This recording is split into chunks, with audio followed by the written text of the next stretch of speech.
All right, welcome to Hoops Tonight here at The Volume. Happy Thursday, everybody. I hope all of you guys are having a great week so far. Round 2 coverage of the NBA playoffs here at Hoops Tonight is brought to you by Chase Freedom Unlimited. How do you cash back? Today we are just going to focus on a series preview for Nuggets versus Suns, the first of what should be 4 incredible second-round series. Just a heads up, too, we will not be having a video later tonight to clear things up for our NFL team to do all their NFL draft coverage. Should the Hawks push it to 7, we will get to that first thing tomorrow morning. If not, then we will be doing a series preview for Sixers versus the Celtics. You guys know the drill. Before we get started, subscribe to the Volume's YouTube channel so you don't miss any more of our videos. Follow me on Twitter at _JasonLT so you guys don't miss any show announcements. And if for whatever reason you miss one of these videos and you can't get back over to YouTube to finish, don't forget you can find them wherever you get your podcasts under Hoops Tonight. All right, let's talk some basketball. So we're going to do it just like we did all the series previews in the first round. I'm going to go through some notes, just kind of overarching notes from the series. Then we'll dive into some specific matchups that I think will be major swing factors in the series. And then at the end, I'll give my pick, kind of a quick synopsis of why, and then I'll give the case for why the team I don't pick also has a chance to win the series. So, a couple series notes. Phoenix is currently a minus 146 favorite. That's a pretty significant favorite, which I was surprised by.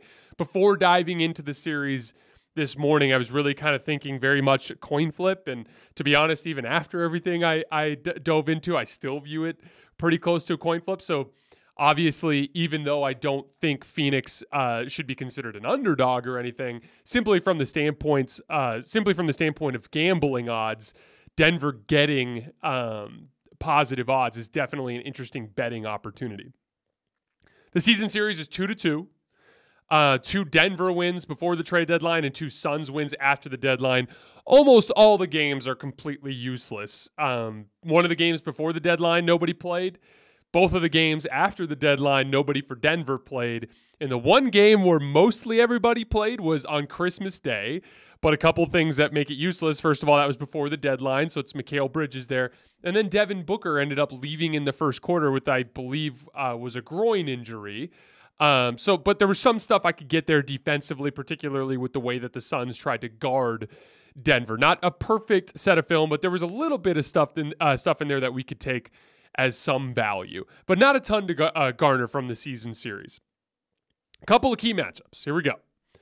Kind of overarching before we dive into a specific one, the theme of this series, just like it is in every other series, but particularly with this series, is can either team ever manage to get some stops? Whether that's the Suns trying to spam pick and roll towards Nikola Jokic, who can be a bad pick and roll defender sometimes, or whether it's just the overall Denver blender led by Jokic causing lots of problems for the Suns defense. A Suns defense that was mostly bad, by the way, in the first round against a team in the Clippers that all season long has been bad without Paul George and exceptionally bad without Kawhi Leonard and Paul George. And they still posted a defensive rating of 116 in the first round. So not a great start for the Suns defense. Point being, going into this series, you don't feel confident about either side being able to get stops. But I want to take a look at some particular matchups. So first of all, can Jokic guard the Suns in pick and roll? In our one useful bit of film, which was the Christmas Day game, the Suns ran 48 pick and rolls, including passes, and managed just 42 points. Now, remember, Devin Booker left the game in the first quarter, but I did get to see a lot of reps of CP3 Ayton pick and roll. But even then, you can't take the numbers, so to speak, with a too much weight, simply because aggregate offensive skill on the floor directly affects pick and roll. Pick and roll is 2-on-2 in theory, but if the other 3 guys are able to dig into the lane because it's not Devin Booker and Kevin Durant off the ball, obviously that makes it harder to score. What did I see in the film?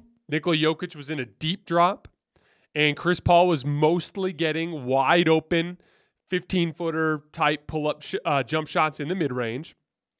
He never really came up out of his drop to bother him. And there were a handful of possessions where Aaron Gordon, particularly when he was guarding Torrey Craig, offered hard help in pick and roll, and they were able to get some stops in those cases. But there was also a play where CP3 had burned them by making the kick-out pass to Torrey Craig, and he made a 3. Torrey Craig's been shooting the shit out of the basketball mostly all season, but especially during this particular playoff run. This is where Josh Okogie enters into the equation. He's Phoenix's best point of attack defender.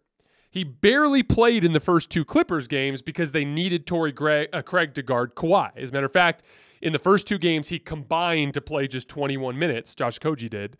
But then he averaged 26 minutes in the last 3 games of the series when Kawhi was not playing. So as you can tell, when they need a point of attack guy, they're going with Josh Okogie. When they need more of a wing defender, they're going with Torrey Craig. Here's the thing. When you look at the primary defensive matchups for Denver, you have Jamal Murray, who's a pull-up shooting guard, and Nikola Jokic, who's probably the best center in the league, or in that conversation, right? All the other guys you're going to be worrying about, Kentavious Caldwell-Pope and Michael Porter Jr., those are lock and trail guys. You're going to need to basically chase them around off the ball, but they're not going to do too much damage to you on the ball. And then Aaron Gordon, a guy you're going to concede jumpers to, but one of the themes that we're going to get into is Jokic and Gordon have a really good connection on cuts. Aaron Gordon was one of the best cutters in the league this year, so he's not really an offensive weakness. That said, you don't necessarily need to devote a great on-ball defender to him, right? So in terms of primary matchups, you have to look at who's going to guard Murray and who's going to guard Jokic. The other stuff is a lot more interchangeable. So this is where Okogie comes into the equation, right? Because there's no doubt that he is the very best guy that they could put on Jamal Murray. And he's very, very good at this. Like, he's guaranteed to at least make Jamal Murray work hard. Here's the problem. Okogie on spot-up possessions this year averaged 0.87 points per possession. To give you an idea, there were 68 players in the NBA who totaled at least 250 spot-up possessions this year. And Okogie ranked 67th. So he's basically one of the very worst spot-up players in the league. If you're wondering who 68th is, as a little bit of trivia,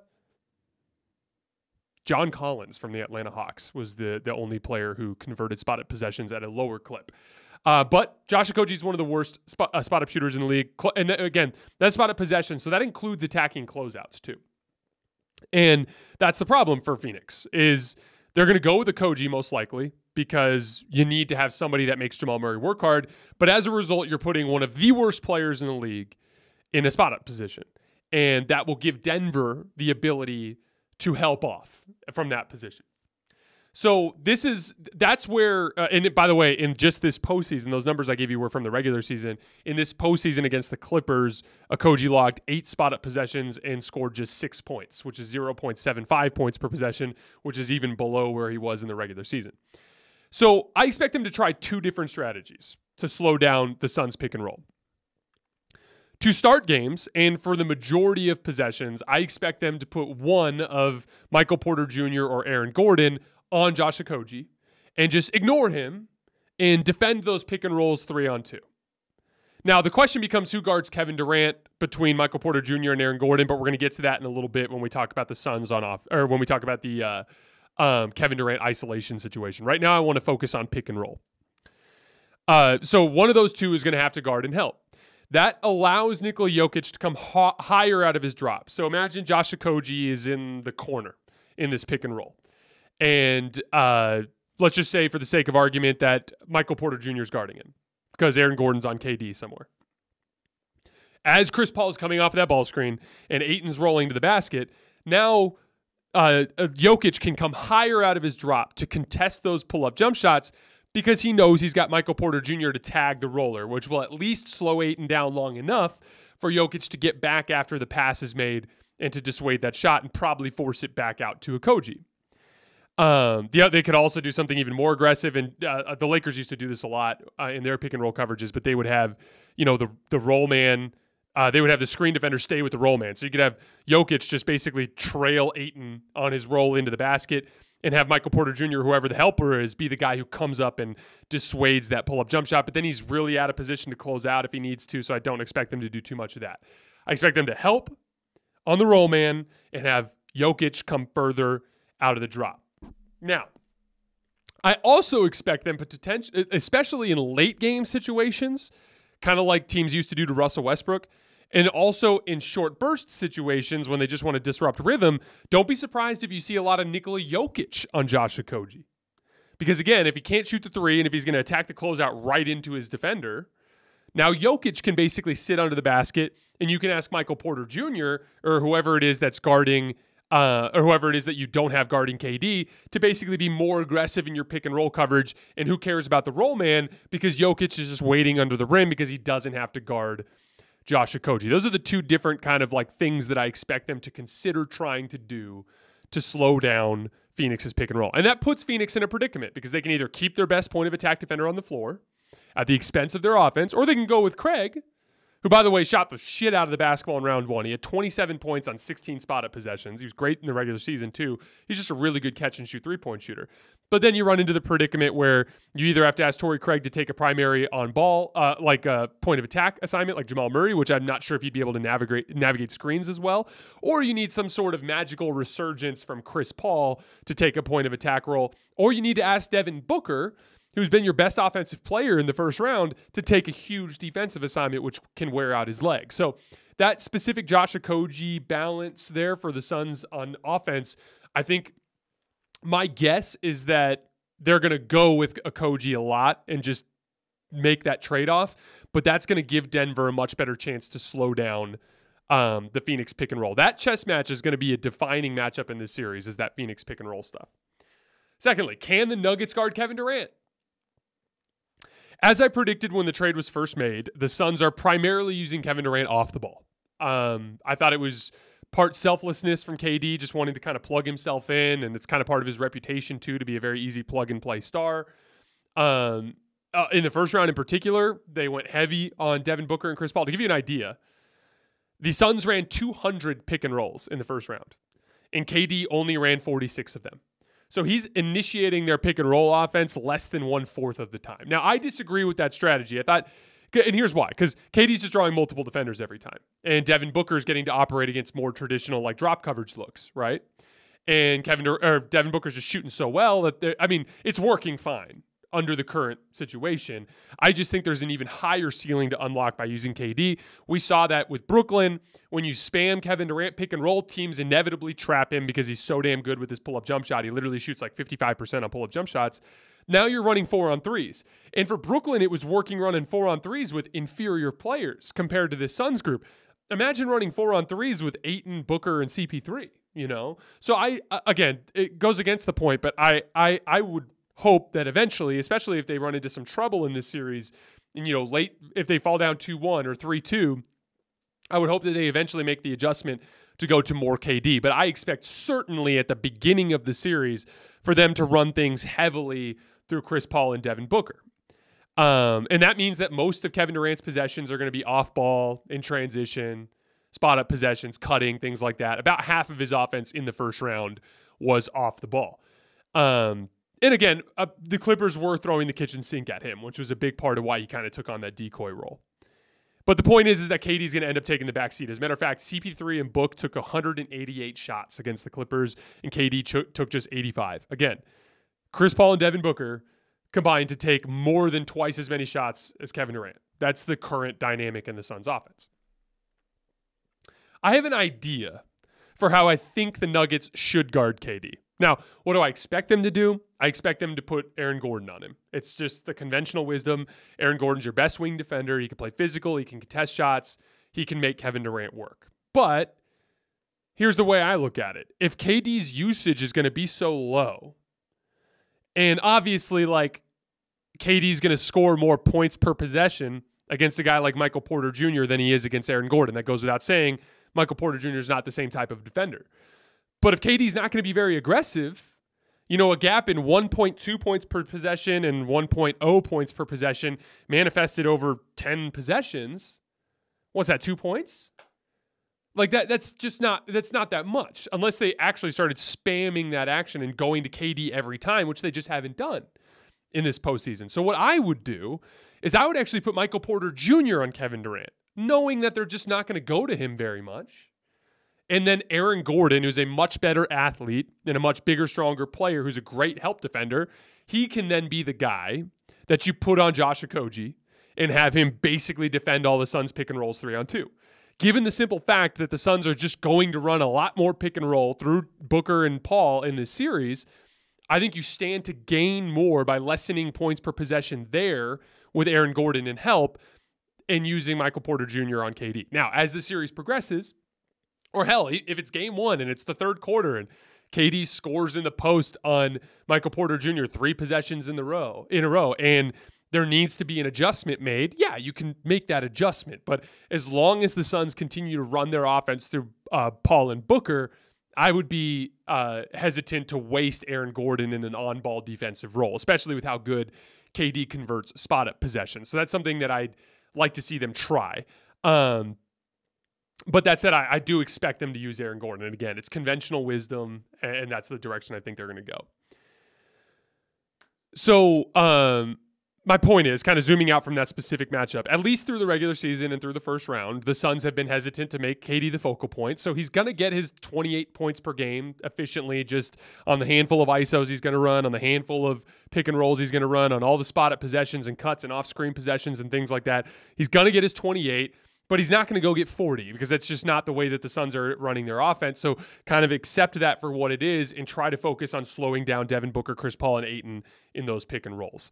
But again, if Denver ends up taking a lead in the series, I think that's when you're going to start to see Kevin Durant take a bigger role in the offense. So moving to the other side of the ball, can the Suns guard this Denver Nuggets offense?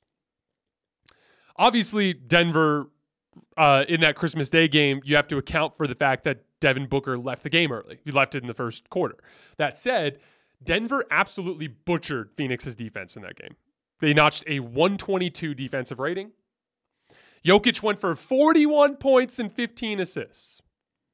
The Nuggets got 1.31 points per post-up, 1.23 points per pick and roll, 1.33 points per ISO. They scored 20 points on cuts. So they in the one game, we got to see some semblance of something that looks forward to this series, which is basically Denver's offense versus Phoenix's defense in that Christmas Day game, which, by the way, better defensive personnel because Mikal Bridges was there still. They absolutely lit them on fire in that game. The only reason it was close, and that game actually did go to OT, but Phoenix just had a red-hot shooting night. They shot 49% from three on like 40 attempts or something close to that. And they had 12 offensive rebounds, and they scored 21 points off of Denver turnovers. So Phoenix really kept that game close on the margins with like shot variance and dirty work plays, right? But Denver in the half court just lit up Phoenix's defense, which is something that is very concerning for the Suns defense looking forward. Now, I expect Josh Okogie to do a good job on Jamal Murray, as good a job as anybody can do. Now, for the record, Jamal Murray had a really nice first round. He had 27 points per game, 60% true shooting. He had 35-plus twice against an excellent Minnesota defense. So Jamal Murray, that's a great sign. That was one of the big things we were going to look at Denver coming into this playoff run. Like, is Nikola Jokic going to get a legit number 2 type of performance from Jamal Murray? Through one round, he absolutely is bringing that. But from a matchup perspective, if you're Phoenix, you feel comfortable there with Okogie, he's going to do as good of a job there as anybody else can. It's the Jokic matchup and all of that Denver blender that presents the problem. And again, 41 points and 15 assists in that game, that's a destruction. Like DeAndre Ayton can call himself dominating all he wants, but in his matchup with Jokic, he struggled a little bit. Now, as I poured over the film extensively this morning, he actually defended him okay in the post. I counted 4 post-ups where Jokic actually attempted shots against Ayton, and he forced him into a jumper on 3 of those. Now, Jokic is so damn good, he made 2 of those jumpers, and one of them was a one-legged fadeaway. The other was just a little jab step pull-up. But he actually scored 6 points on those 4 possessions because he got to the foul line on the 4th one, and he made 2 jump shots. But, you know, as a silver lining, you forced Jokic into jumpers out of the post 3 out of 4 times in single coverage. But again, he had 41 and 15. So where did he kill the Suns? Everywhere else. He killed him on the glass. He killed him in the short roll. He killed him popping for jump shots. This was a game where he shot the jumper extremely well. Inverted pick and roll. He had some success with Aaron Gordon pick and roll, just throwing lobs and stuff like that. All around, Jokic just torched him. They had no way to keep track of guys off the ball. Jokic was consistently drawing tons of attention on his rolls and on his post-ups. It was just, Phoenix had nothing to do with him. Ayton was not able to hold that down on an island, unfortunately. And Jamal Murray actually killed them as well. Killed them with pull-up threes towards the end of regulation. He had a really nice driving dunk to send it to OT. Now, one thing I'll say to the benefit of Phoenix is Mikal Bridges is a better defensive player than Josh Okogie. That goes without saying. But that's more about his versatility, what he can do in help, what he can do guarding wings, all the things involving his length and height, right? Josh Okogie is actually a better, like, point of attack defender against a smaller guard. So I actually think that Josh Okogie will have more success slowing down Jamal Murray than someone like Mikal Bridges did. So that's one little silver lining there. Here's how I expect Phoenix to match up from guarding, from the standpoint of guarding. I expect Okogie to guard Jamal Murray. That's pretty straightforward. You expect Ayton to guard Jokic, obviously center on center. I expect Kevin Durant to guard Aaron Gordon and primarily act as a roamer. The problem is, once again, like we talked about earlier, the Jokic-Gordon connection. This was like a huge story this entire season. Aaron Gordon scored 275 points on cuts this season. He averaged 1.49 points per possession on cuts. So they consistently scored by finding those little soft spots. Again, we talked about this in the Hawks-Celtics video we did yesterday. But the idea of being in that dunker spot and kind of relocating behind the backboard, when you see your defender going in to help, finding a soft spot, making yourself available. And what Aaron Gordon can do so well is he can dunk behind his head. So wherever he is, he can just jump up and finish at some part of the rim without having to worry about making a layup of some type because he can just dunk everything, right? And so that, again, I expect Kevin Durant to guard Aaron Gordon, but he's going to be trying to help on everything, but that's something that the Nuggets specialize in, is punishing the guy who helps off of Aaron Gordon. I would expect Chris Paul to guard Kentavious Caldwell-Pope, and I expect KCP to actually have some success getting separated from CP3, running him through screens just because of CP3's mobility at this point. And then what we saw in the regular season is Devin Booker, for the most part, took Michael Porter Jr. And I actually think he'll do a good job on that. And with KD and help off of Aaron Gordon, they don't need to help off of Michael Porter Jr. as much. So I think he's going to kind of hug up to him for the most part. So the key matchup to actually get stops for Phoenix is going to be all about Ayton and KD. Ayton holding up in post-ups against Jokic, KD being able to erase things and help without giving up too many baskets to Aaron Gordon. In order to win this series, they're going to need an otherworldly defensive effort and rebounding effort from those two guys underneath the rim. And I do think they're up to it athletically, but I don't think their habits are in that position right now. So I think Denver has an advantage, especially early in the series. Now, I'm picking Denver to win this series in 7. I actually consider this series to be by far the closest out of any of the series that I've taken a look at so far this postseason. I don't think either team will be able to guard the other, but there are a couple of reasons why I'm leaning Denver. First of all, they have home court advantage. Denver's home court advantage statistically is considered one of the most effective in sports. It's the elevation. Just people struggle to adjust to the elevation. They win a higher percentage of their home games over the history of that franchise than others relative to their team's success, right? That's proven statistically, and it makes sense from a science perspective. There's just less oxygen in the air, and they're used to playing in those conditions, right? Also, I think that Denver played a much better defense in round 1 in the form of Minnesota. And so I think in a more physical defense. So I think Denver is going to be a little bit more ready for this series from an effort and physicality standpoint than Phoenix is. Phoenix was able to coast a lot against the Clippers in large part because of their talent advantage. So I expect it to be a longer series, but a long series where Denver's home court advantage, I think, is going to play a big role. And again, just like we're talking about with Sacramento Golden State, if it's 2-2 and it's a 3-game series to win it all, but 2 of the games are at one team's home arena, that's a huge advantage. Secondly, I think Denver has more options to adjust over the course of the series on both ends of the floor. First of all, they don't have a weak link on offense. Phoenix is probably going to have to play Okogie. Denver's going to be able to play a lot of 5-on-4 defensively. Aaron Gordon, in theory, is the weak point in the Denver offense. But again, like we talked about with the cuts, they've just found a way to circumvent that problem all season long.